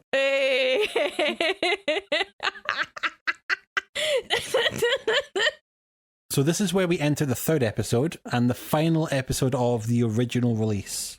Episode 3, Shrapnel City. This episode sees us return back to Earth to fight the alien invasion off, now that we've destroyed the incoming threats above. There's no new monsters or weapons this episode, apart from that the assault troopers are now going to have assault commanders that can teleport. But that's the only kind of new monsters you get in this whole thing. I didn't even notice. But at this point, it is just about going back to Earth to these familiar locations and finishing this game. Or it should have been. Should have been. Mm-hmm. This is the point where I noped out of this game. Why? What happened? A lot of things were really grinding my gears, as you can probably tell by how I've talked about this game so far. One of the buildings in the game is a sushi restaurant. There's like the geishas with tits out and like little booths for the tables, and I think there might have been a film in there, I don't quite remember. But there is a secret door into a section overrun by aliens. At the doorway is some alien eggs, a detonator, and a hot babe. She's a hostage, and she is in danger. It's a difficult situation, right? A real dilemma. Something that if you fail should have consequences. What I tried to do was shoot the egg while avoiding the detonator as best I could. And then the detonator set off anyway, killing the babe and unleashing a whole bunch of monsters. There was no consequences for leaving that babe. Because of the way this game is, it doesn't matter whether the babes live or die. I just noped out. I couldn't do it anymore. The gameplay was getting quite repetitive at this point anyway, but if it wasn't, it was just one thing too many that just it got to me. And this was beyond our tap out point. So for the very first time in this podcast, Jen has invoked her right to quit a game. Game over. You guys suck.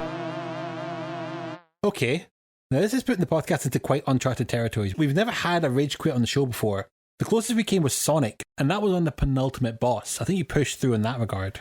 With Sonic, up until now, it was the game that I liked least out of everything we've covered.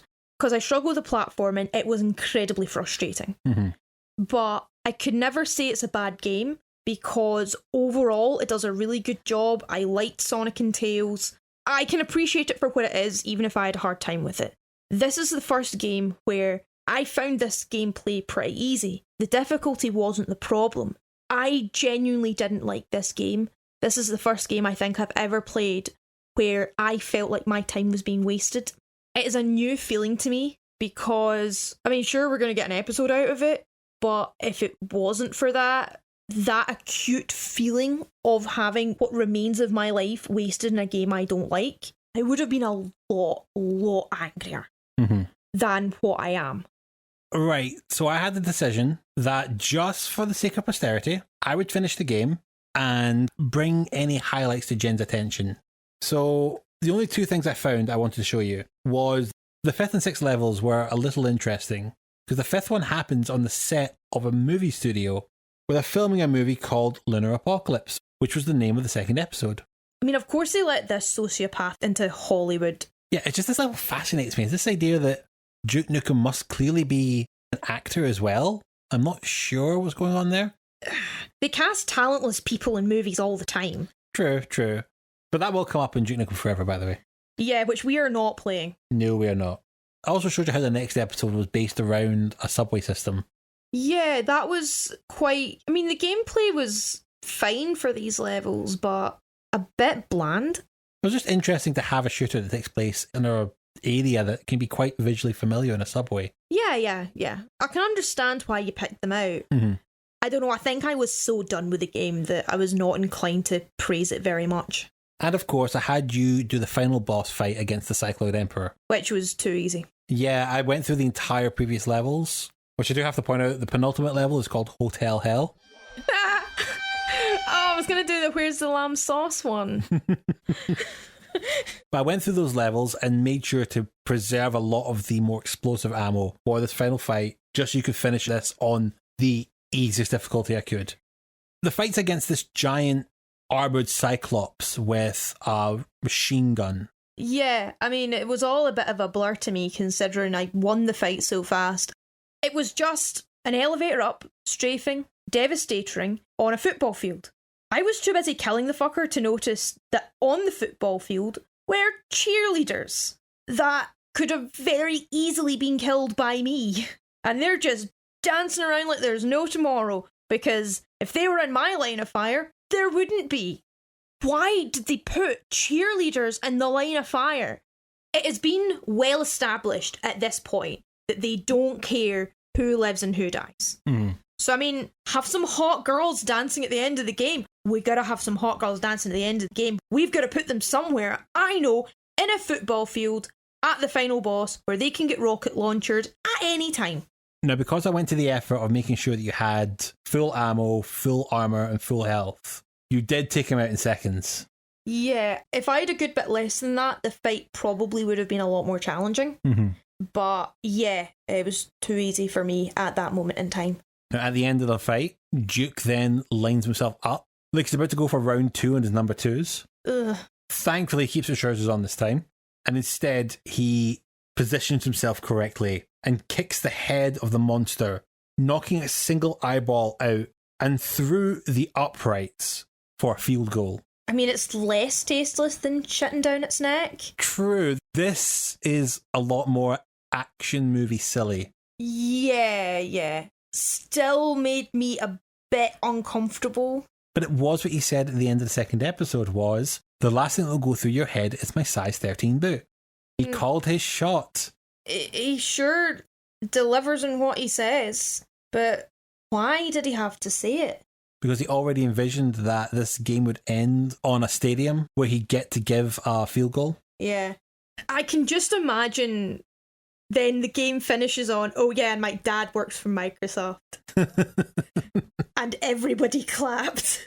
No, what the game actually ends on is the sound effect of Duke getting a lady finally. My name's Duke Nukem. After a few days of R&R, I'll be ready for more action. Aw, come back to bed, Duke. I'm ready for some action now.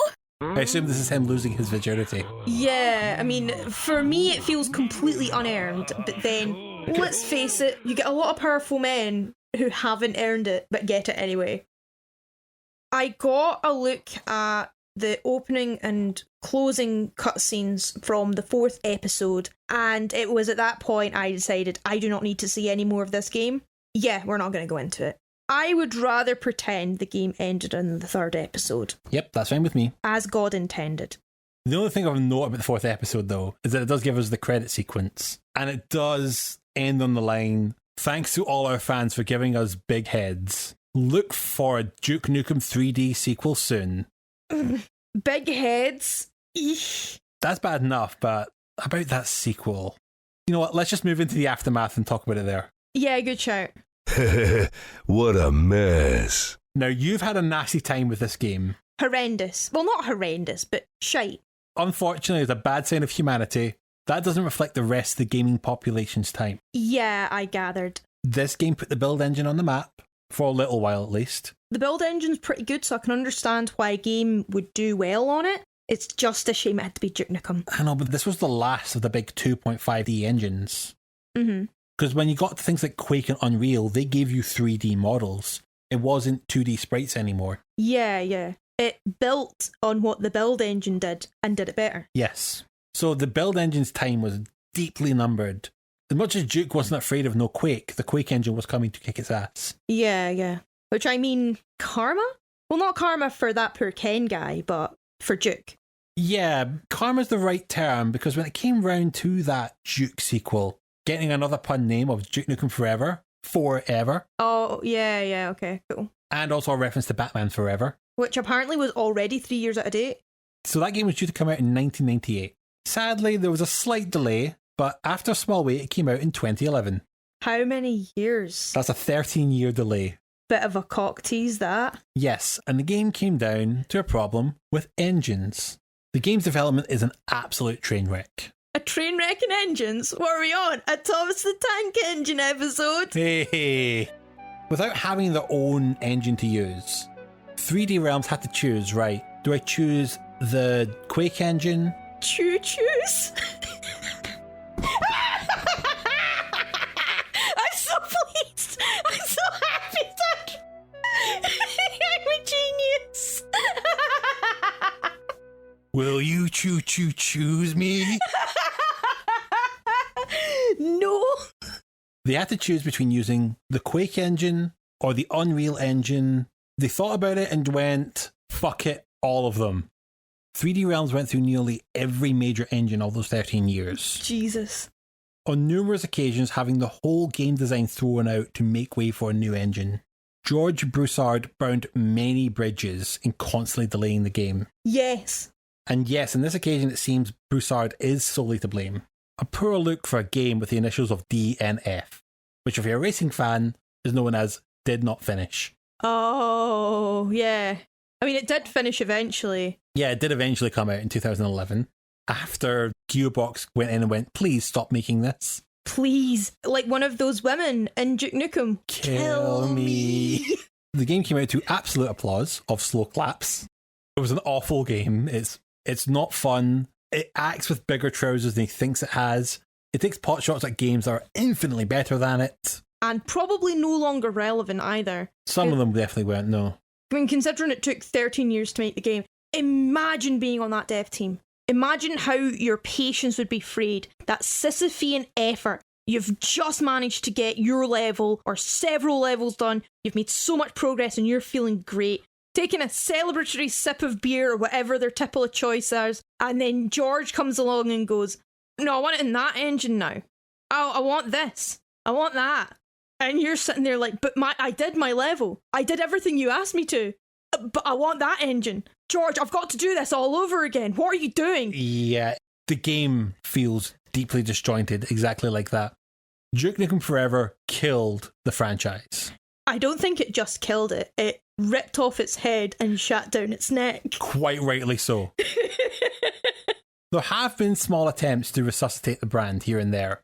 This anniversary edition we played, they rebuilt a 5th episode from the original build engine and even brought back John St. John to make new voice lines. Oh, cool. I have played it and it feels quite honest to the original game, and I'll say that much. First episode does have you going through a drug trip in Amsterdam.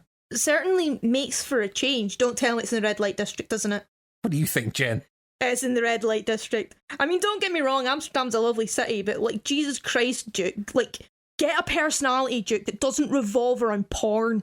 There are regular rumours with plans to bring Duke Nukem back. Quite recently, a build of Duke Nukem Forever from 2001 just leaked online, and there's fans who are talking about rebuilding the game from what's in the leak. So maybe that gets released as the official game, maybe it doesn't. We don't know. It doesn't seem like anyone has any plans for the Duke Nukem franchise right now. Yeah, nothing official anyway. Apart from constant rumours about them doing a Duke Nukem movie. Oh no. It's been rumoured in the works for the past 4 or 5 years. Last I heard it was going to be starring John Cena to play Duke Nukem. Man, really stretching the likeability and general appeal of John Cena. Feel free to write in, listeners, and tell me who should play the ever-important girl who gets blown up instead of saved by Duke. Maybe they actually retcon that. If you're going to add something like that to the 21st century, one of the key problems is how women are treated. George Broussard was just kicked down the door like, no, there's not enough violence against women. I need my female violence. George Broussard can go fuck himself, considering what he did to Duke Nukem Forever. Just give him the merch rights and shoo him away. I'm not crying over this. Now that we've had a good moment to laugh at Duke's failures, Do you have any final analysis about this game to talk about? Yeah, I've been taking some time to think over what it is about Duke Nukem that just doesn't work for me. Mm-hmm. He's framed as a hero because he's a parody of the 80s action hero, but it doesn't work for me as a hero at all. Okay, explain your thinking with that one.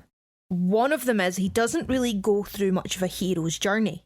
Not really, no. I mean, it's not necessary to every single hero that you get. You get a whole bunch of these military films where the protagonists start off as, like, amazing super soldier boys who can fight well. And Duke Nukem is supposed to be one of those. Yeah, there's no skills he's going to learn throughout this game. He's barely toilet trained. Shit happens. For me, as someone who doesn't know who Duke Nukem is, really, I would have liked to see him go through more of a hero's journey. I guess that's what kind of annoys me a bit. With characters in general in a story, they should grow and change as people as the story goes on. Even if they start off as expert fighters with all the skills that some heroes would get at the end of their story, they still have to go through stuff. We like to see people grow and change as the plot happens to them, how the conflict affects them, how they interact with other characters. You expect them to come out the other side at least somewhat different. Frodo and Samwise didn't come back to the Shire the same hobbits they were before they left. Absolutely not. That's what that ending is realising that they are forever changed. Yeah, it's annoying when you get a story where the person's exactly the same as they were at the start because, well, what was the point in me going through that? Even if he doesn't go through the hero's journey, you can still display traits of heroism. For me, a hero is someone who cares about other people. Which is not really Duke, no. No, like Superman has a love for the Earth and its people. Batman cares about Gotham and its people. There's a sense of empathy and the need to do the moral good for your fellow man. They should also feel bad when their mistakes adversely affect other people, especially innocent people who you are supposed to try and save. Yeah, that doesn't really apply to Duke. Yeah, as we've talked about before. There are moments in other stories, and I'm sure you'll be able to think of a few at home, where there's the low point, where something goes wrong, or all their friends leave or something like that. It's all really sad, and the hero has to try and make amends for it. Yeah, I do believe it's called the all is lost moment. The all is lost moment. Duke doesn't really have that because he doesn't have any friends. He has General Graves, I think. Yeah, but like, where is he for most of the game? I think the intro of the 4th episode is the only part you see him, and even then he is just generic army guy. So the 4th episode is a bonus thing, and I don't know what the dynamic between General Nuisance and Duke Nukem is. It helps with a hero, or a protagonist in general, to have other characters to interact with and go with them on their journey. There's no, like, mentor-mentee dynamic, or, like, a friend or colleague, like Spock and Kirk. They have, like, different qualities that work together. That's what I would think, though, then. With Duke's one-liners, he is saying it to you, the player.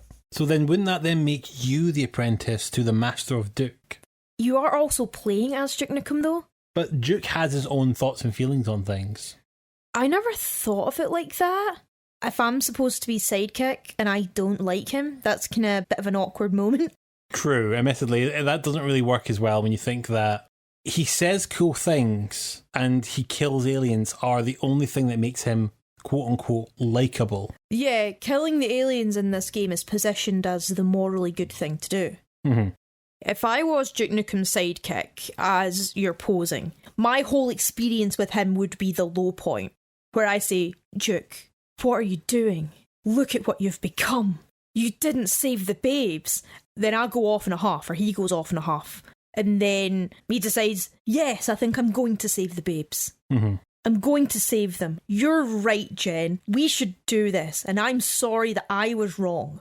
But because obviously, thankfully, I don't exist in that world, that's not going to happen. And even then, he's probably the kind of person that he would just ignore me anyway, even if I was able to interact with him. But yeah, like, you don't have to have all of these things to be a hero character or a good protagonist. You get plenty of protagonists who are not good people. Mm-hmm. You get anti-heroes. They're not particularly heroic. They're not particularly nice or kind people who care about other people. They do heroic things, but without the same morality or altruism that drives most heroes. Mm-hmm. I know with a lot of these anti-heroes, though, there's like an inner struggle. Even if they deny it at the start, they still have to face, they have to unravel all of that, usually. I mean, Duke Nukem, like, he doesn't do these heroic things and killing aliens because he wants to help people. He does it because he likes killing things and he looks good and he gets a bunch of glory from it. Anti-heroes are framed as flawed people who either need to redeem themselves or have a sense of tragedy in their character arcs. Yeah, and there's nothing flawed about Duke Nukem. Yeah, and he can't even be a sympathetic villain either. The massacring spaceships full of aliens is the right thing to do morally in this game. Mm-hmm. You're not supposed to consider him a villain. Oh, absolutely not, no.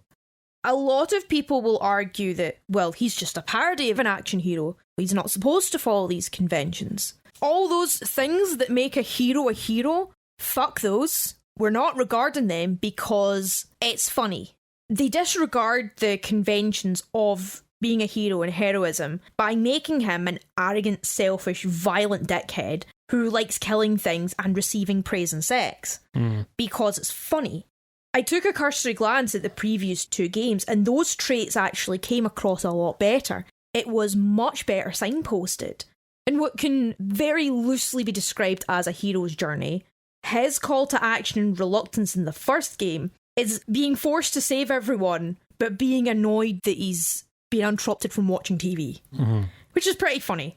In the second one, he's abducted by aliens while on Oprah promoting his memoir, Why I'm So Great. I think he becomes a celebrity after the first game by saving the world from Dr. Prolapse, whatever the fuck he's called. Promoting his memoir, saying Why I'm So Great is so funny. It's such a Rimmer move. It is, isn't it? I like that. I like that about him. Yeah, but if you take a character like Rimmer or Richie from Bottom, they say, why am I so great? Because you know that they are not. Yeah. And the thing is with Duke Nukem is that you don't have that, oh yeah, right, sure. Yeah, you're supposed to just believe it wholesale. And I can understand why. So in the first two games, it's very, very straightforward and simplistic. There is not much story at all. It's serviceable in a half-decent framework. In saying that, I find it very interesting that in the Duke Nukem wiki, the fan-made Wikipedia page, the actual storyline of Duke Nukem 3D is placed near the bottom and says, I quote, though sparse, the plot revolved around an alien invasion of Earth sometime in the early 21st century. If even the fan wiki is struggling to describe what actually happens in your game plot-wise, that's a bad, bad sign.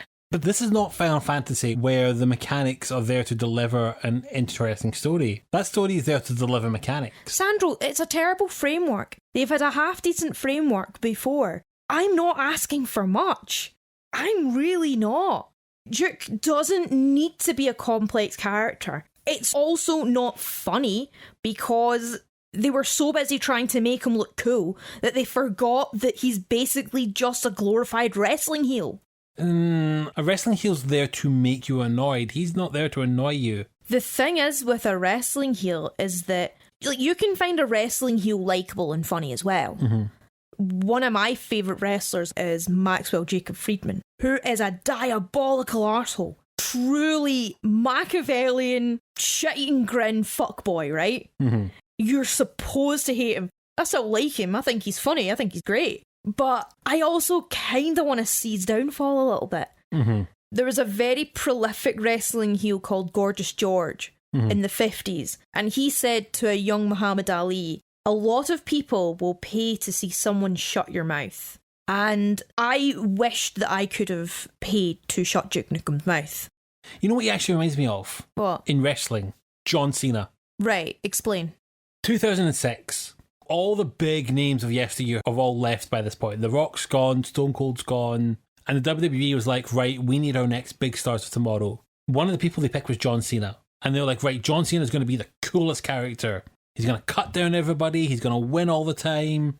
And they did that. They gave him all the funny one-liners. If you ever hear the term "lol, Cena wins," this is that era. Oh, right. I see where you're going with this. And the fans fucking hated it.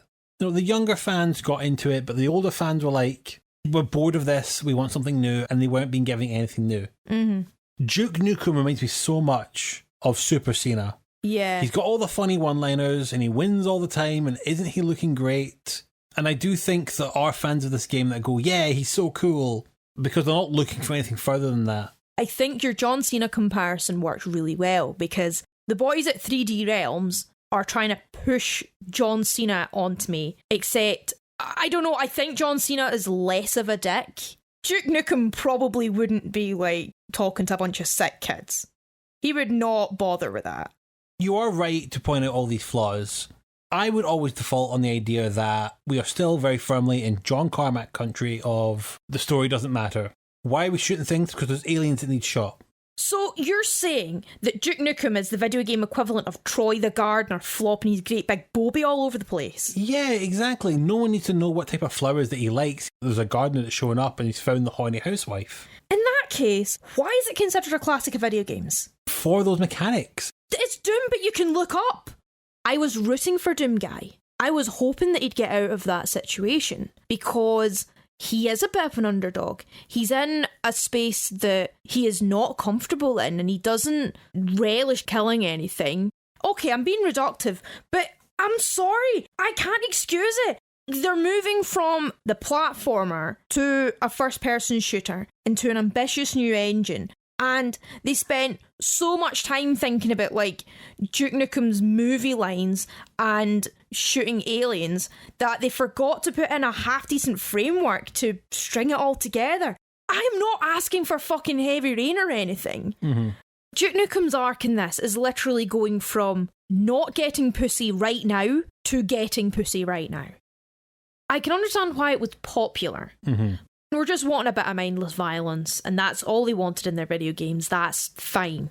I can understand that. And, you know, Duke Nukem saying all the fun quips is like a bit of a meme, right? You and your friends would be quoting it to each other and laughing about it. True, and if nothing else, I think we can definitely agree that Duke Nukem is a meme. Yeah, absolutely.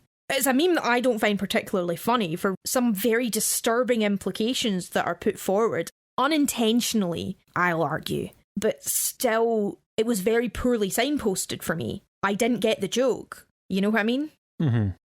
There are plenty of male heroes that go into their narrative and everyone thinking they're great and all that sort of thing without them earning it.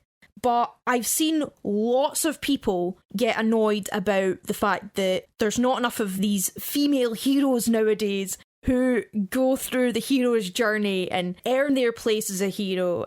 They just start out with all these great powers and they know everything, which is true and it's a bit rubbish. But how many of these same people are getting annoyed about stuff like Duke Nukem? The myriad, the laundry list of male heroes who are basically the same. But, okay, we didn't get annoyed about it in the 90s, but we definitely got annoyed about it with Duke Nukem Forever. Right, tell me more about that. The character was just so 2D and dull.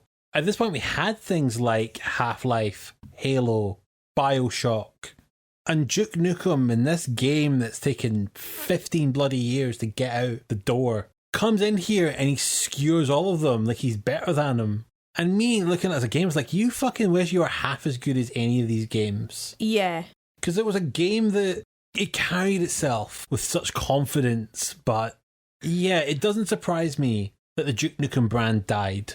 It's like the footballer who really peaked in high school, and Duke Nukem Forever is meeting him at the high school reunion and him still going on about the good old days when he was captain of the football team. They wanted him to be a dickhead, which that sort of character, that sort of hero has its place, but they just so poorly signposted what they wanted people to think of him. Mm-hmm. Okay, then let me just then ask you the question. What do you think it would take to bring Duke Nukem up to speed with the modern era? One thing I think I'd quite like for Duke Nukem to be in the 21st century is an alien or several beating the shit out of him so I can shut his mouth. Yeah, that would be nice. Even if it's not just for me being a terrible person, which I do feel a bit like a terrible person right now, saying that I actually want to beat this guy up. More the sense of having him humbled and knowing that I'm not the best anymore. I need to improve and get better. So essentially what you're saying is you want Duke Nukem to be in Smash Brothers. That does involve having to, like, see his stupid smug face again. Okay. One better then. Right. PlayStation All-Stars. Oh, God. That is what Duke Nukem deserves to be. Yeah, actually, you're not wrong. I can't believe that PlayStation tried to do their own Smash Bros. And failed so hard. It was right there. It was right there and they tripped over their own arse and fell in a puddle. Yeah, so I think we'll abandon Duke Nukem back on the PS3 in that game when no one could ever think of it again. I'm getting too old for this shit. Now, after your textual analysis of this man who probably can't spell either of those words, this is normally where we put in the write-ins. However, I had a hard time getting stories on this one. I wonder why. But one has came to our rescue. Cowboy over at the Game Corp podcast, a podcast that I fucking love. It's a game review podcast, but it has got this whole meta-narrative of them being based in some evil corporation. Highly recommended. I'll tweet our link to their podcast. But Cowboy's written in with, my father made the mistake of leaving it on the family computer one day, and after secretly engaging in a few expletive-filled one-liners and tossing a pipe bomb into the stall where an alien was on the toilet, this game would see itself as a major part of my teen identity. I must have played it so much that the layout of the first level was basically seared into my memory, and I still to this day, 20 years later, use the phrase, Damn, those alien bastards are gonna pay for shooting up my ride. When things go wrong. Not to mention, the Duke is an enigma. The immaturity of his over-the-top badass personality is almost at the level of parody, but somehow able to take itself seriously while being in on the joke at the same time. A game like this would be criticised into oblivion today, and quite rightly so. But even so, his image and legacy still persist into the memes and pop culture of today. I guess this kind of thing just worked in the 90s, when culture still had some growing up to do. And now ain't nobody able to cancel the Duke. So in summary, problematically classic, and never-endingly iconic. Hail to the king, baby. Thank you for that, Cowboy. I hope they give you at least some overtime for that one at Game Corp. I'm sorry for shitting all over your childhood and teenage years. But he admits that it's hard to criticise that game today. But that is a great example of how it was seen at the time. Yeah, for sure. There was a 90s cool to this game. Yeah, I can see that. In that idea when characters were simplistic and you didn't look for depth, which back then we didn't have a lot of deep characters. Mm-hmm. Mario just jumped on things. Sonic was just cool because he had Bill Clinton's shoes or whatever it was. And we hadn't had things like the depth of Metal Gear Solid, or Final Fantasy VII wasn't the mainstream name that there was yet. We didn't look for massive depth in our heroes at the time. And in that era, Duke ruled as king. We've driven the point into the ground now, that doesn't work anymore. But I do think it is worth remembering that there was a time when this was the zeitgeist. It was of a time, though. A time that's not now. Mm-hmm. It'll be very interesting to see if they decide to do that John Cena film, how they manage to translate everything that Duke Nukem is, warts and all, into something that would work today. And I don't think it's undoable, but I think that they've got a different audience to impress. Casting a wrestler as Duke Nukem is kinda a good move. Now, as far as I read the other day, the John Cena thing may have fallen through. It's not entirely known. It's one of these nebulous plans in Hollywood. But I think casting a wrestler would be a good shout. I don't know about Dwayne The Rock Johnson. I think he's too likeable. Mm-hmm. But then he is also quite a good performer. I realised that when watching Southland Tales, which is a masterpiece. I think with that comparison I made earlier, John Cena is the perfect fit. Oh yeah, for absolute sure. It matches his star image. There's a cultural context to all this that I didn't get and that I'm missing out on. So I will not be able to appreciate it in the same way that Cowboy or someone else who liked that game at the time can. Exactly, and I don't think there's anything wrong with still liking that game today. If you have a nostalgia for this game and for the fun you've had playing it, you are absolutely right to have that, and we are no way invalidating that. Yeah, we live in some pretty shit times. I take the joy you can get when you can get it. I, for the one, will always find myself out of bubblegum. There is quite a bit of good to the game, but for me, the bad outweighed the good in a big way. What we do in life echoes in eternity. Here's your eternity, you alien bitch. Right. Since you didn't finish the game, I thought we could do something different for our final roundup. From now on, when you bail out of a game, we'll finish it with a new version of the 3 gens that I'm calling the 3 anti-gens. So, for last gen, why do you think this game was so popular when it first came out? And what about those elements have stopped it aging so well? Well, it's a very masculine game that's aimed at men and young boys, because that's what the gaming industry was at that point. People didn't think girls play video games. There are still people today that don't think girls play video games, despite the obvious, but back then it wasn't as obvious. Mm-hmm. It's got really satisfying gameplay, a good variety of weapons, and a bunch of gratuitous female nudity, which I'm sure some people appreciated. Yeah, I appreciate it in some places, but not in other places in that game. Yes, which we've talked about already. Mm-hmm. I mean, they certainly didn't phone in on drawing those babes, because the game design looks good. It looks really good for the time. Mm-hmm. The gameplay itself is still satisfying, even to someone playing it now. You switch your brain off for a good bit and you want some mindless shooty games, then you'll probably get it here. On that front, there's quite a bit to praise for it, but there's so much else, like the way women are treated in the game. Not just in a political correctness type thing, also more on a basic plot level for me. I think that it's very of the time. Coming back to the point that you made about video game designers living in the John Carmack school of video game storytelling, where it's just like story in a porno. A lot of pornos are not cinematic classics. There's not going to be very many film courses that are going to be studying them. I mean, if Duke Nukem storytelling is just that, and considering we can do better, I don't know why it's considered a classic. It does annoy me that there was so much that was just phoned in, at best. Okay. For current gen, what would you like to see change that would have made you more likely to finish the game? I think the way they handle the babes, first and foremost. So if you had the Duke Nukem 64 version, you think you'd have a better time finishing that game? Probably. I'd probably still find Duke Nukem pretty annoying, and I wouldn't like how he treated the corpses of the aliens, unless the Nintendo 64 version took that out as well. If you can't be bothered with a certain plot element in your game, then just take it out.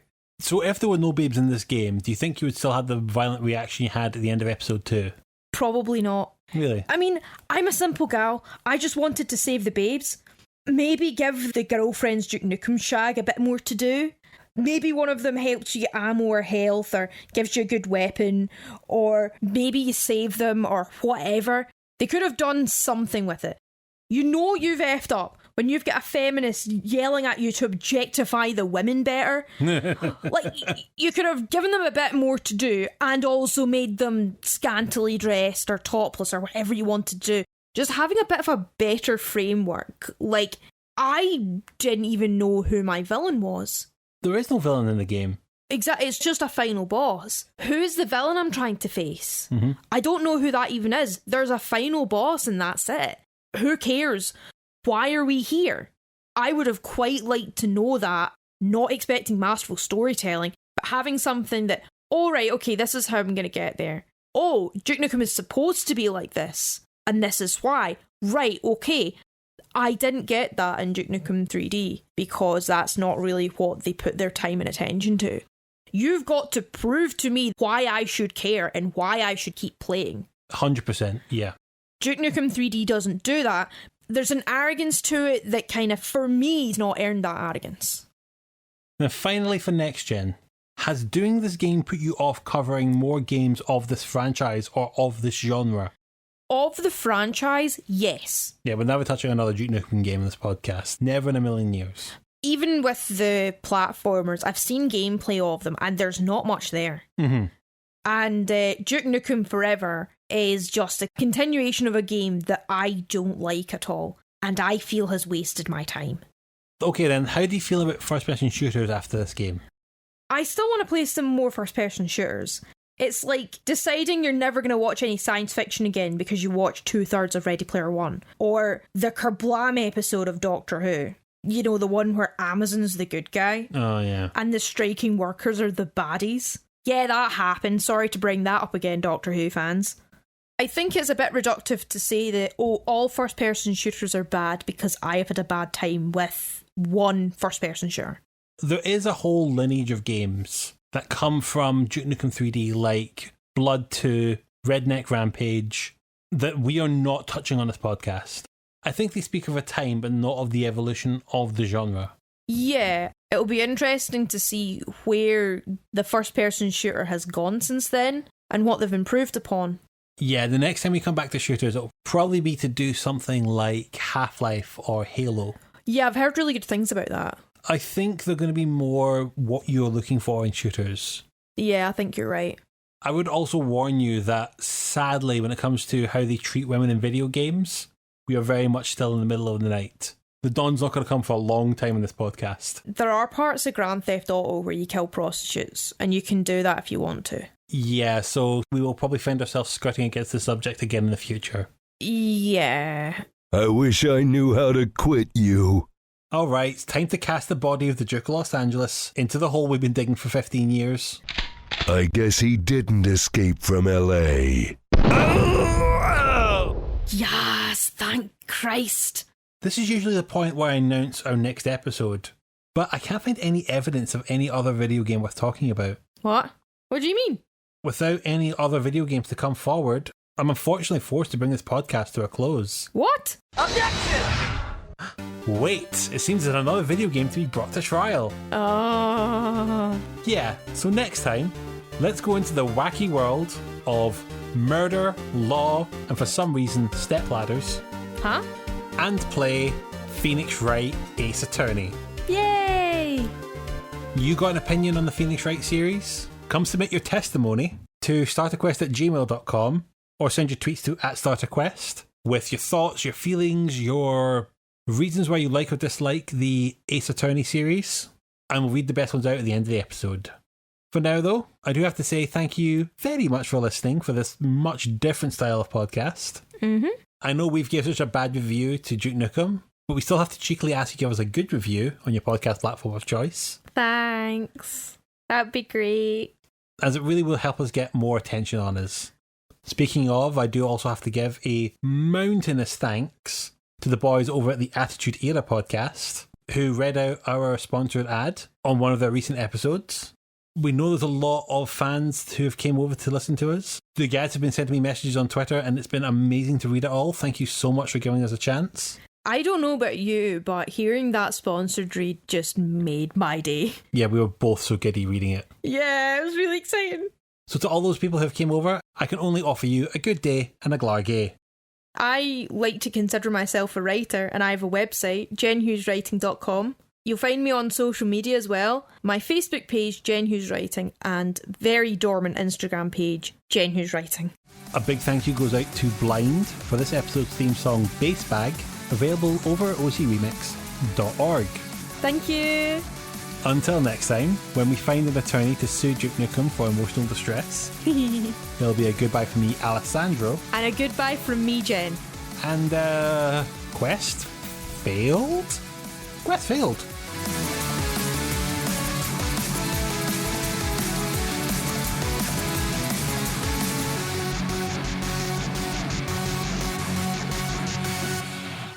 Daddy, I want another engine. But George, sweetie, we've already got the Quake engine at home. I don't want the Quake engine. I want the Unreal version, and I want it now. Okay, sweetie, we'll get you the Unreal engine. Are you happy now? Daddy, I want Unreal 3 engine. Oh, Georgie.